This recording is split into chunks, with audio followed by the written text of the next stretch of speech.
2GB breakfast host Ben Fodham. Ben, look at those grabs of Albanese. I mean, it was only a year ago that he was promising cost of living relief.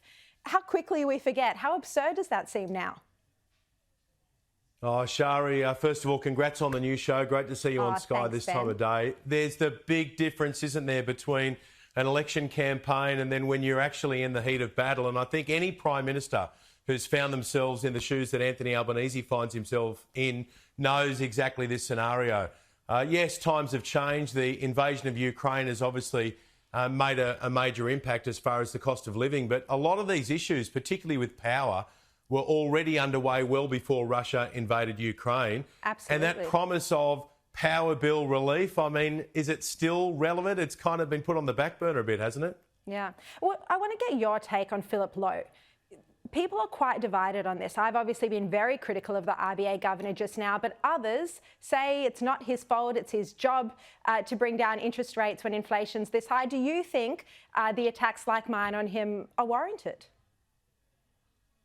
Absolutely. I had Mark Bouris, the businessman and entrepreneur, on my program on Friday. He went into bat for Philip Lowe, saying he's probably the smartest bloke in the room and the government needs to take responsibility for this, not just the current government, but the former government. But you look at those warnings. I mean, he was so clear in what he was saying, where he didn't need to make any of those projections. He didn't need to say to people, look, things look okay until 2024, and then 1, 2, 3, 4, 5, 6, 7, 8, 9 interest rate rises. Here we are. More to come still. But, Shari, I can tell you, he's not going to be the Reserve Bank governor beyond September this year. There's no way in the world that your special guest today, Jim Chalmers, is going to tie himself to Philip Lowe beyond September. There are some very bright people on the Reserve Bank board, and most of these heavy statements telling us that there were going to be no rises until late 23, early 24, they came from Philip Lowe. They came from the head. So he won't be around beyond September. There's no way in the world that Jim Chalmers will renew his contract. Yeah, I think you're absolutely right. And we've seen Labor cabinet colleagues of Chalmers come out and be very critical of him. And even tonight in my interview, which is showing a bit later, Chalmers says that the RBA governor isn't above criticism. Now, Scott Pape, you mentioned Bouris. Scott Pape, he's the barefoot investor. He relayed an email from one of his readers which actually asks why there is no class action being taken out against Philip Lowe and the RBA, because he made such unequivocal statements. What do you think about that? Do you reckon there could be a case for a class action against him? No, I mean, there's not going to be a class action. I think Philip Lowe is protected by the role in which he sits. He's got to answer questions about forecasts. He's got to give us some understanding of where he thinks things are going. But you know what, Shari? He signed his own resignation letter when he spoke about the embarrassment. And keep in mind, he didn't do that initially. There was a lot of criticism through the second half of last year about Philip Lowe and those dodgy predictions. And it was only after a couple of months of that criticism that he said, it's embarrassing that I got it so wrong. So, through his own words, I think he's decided to sink himself. Yeah. He'll try and hang on beyond September. But you've been around long enough, Shari, to know the politics of all of this. What is it that is an advantage to Anthony Albanese or Jim Chalmers in hanging on to Philip Lowe? There's none. He's definitely out the door. Now, the other big issue that you've been talking about, Ben Fodham, on your show, including today, and you've got more on it tomorrow, is The Voice.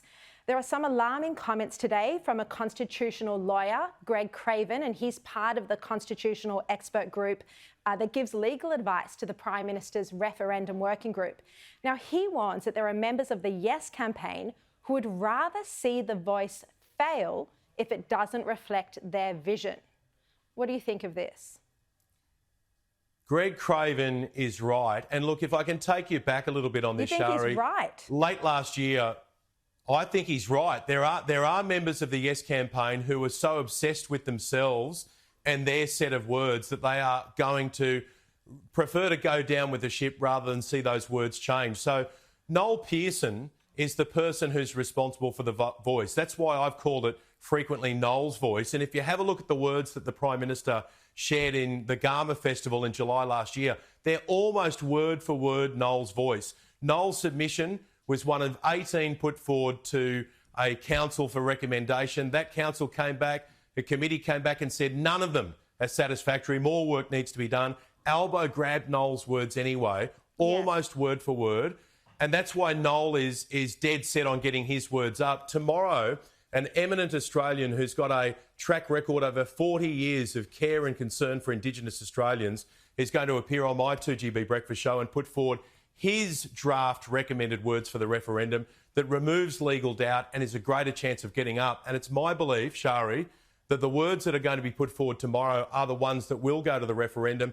There's no way in the world Knowles will, because we'll end up in the High Court for the next 10 or 20 years. Yeah, but do you still think, Ben, and this is something you raised this morning on your show, do you still think we need some sort of public working group where Australians can give their views on what sort of model the voice should take? That's the crazy thing.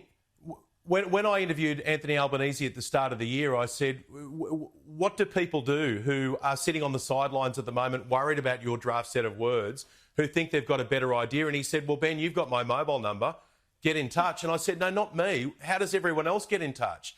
And he then said, all right, well, we're going to have a parliamentary committee process.